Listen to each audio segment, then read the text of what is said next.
आजकाल आत्महत्येचं प्रमाण वाढलेलं आपल्याला दिसतंय. कोणी प्रेमात आलेल्या नैराश्यातून, तर कोणी शाळेत आलेल्या अपयशामधून, तर कोणी बदनामीमुळे, तर कोणी कर्जबाजारीमुळे आत्महत्या करत आहे. मामा, तू माझ्यासाठी खूप काही केलंस. मी गेल्यानंतर माझ्या बहिणीला सुखात ठेव, कारण मला जगण्याची इच्छा राहील नाही. मी खरं तर आई गेल्यानंतरच जायला हवं होतं, पण मी गेलो नाही. मी मामाचं आणि आजीचं तोंड बघून जगत राहिलो. मी मरण्याचं कारण म्हणजे काल रात्री आई माझ्या स्वप्नात आली होती आणि ती मला विचारत होती, तू जास्त तणावात आहेस का? तणावात असशील तर तू माझ्याकडे ये. असं म्हणून तिने मला बोलवलंय, त्यामुळे मी मरणाचा विचार केला. हे शब्द 16 वर्षाच्या 10वीत असणाऱ्या मुलाचे आहेत. मरतानाची त्याने लिहिलेली ही चिठ्ठी होती.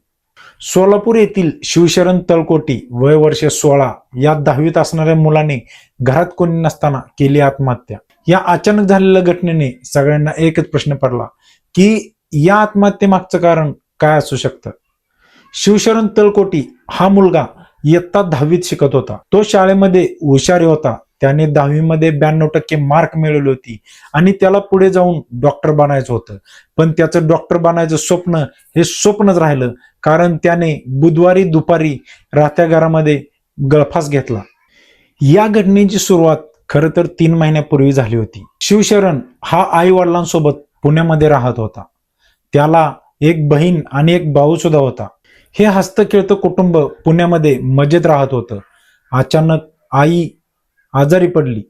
तिला कावीळ झाली होती. तिची कावीळ एवढी वाढली, तिच्यामुळे घरातील सगळे चिंतेत होते. शिवशरण पण सतत टेन्शन मध्ये असायचा, कारण सगळ्यात जास्त प्रेम शिवशरण आईवरती करायचा. तो उठता बसता सतत आई आई आई करायचा. शाळा सुटल्यानंतर तो सगळ्यात जास्त वेळ आईसोबत घालवायचा.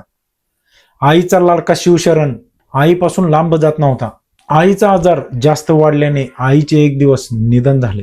या घटनेचा सगळ्यात मोठा धक्का हा शिवशरणला बसला, कारण सगळ्यात लाडका आईचा तो शिवशरणच होता.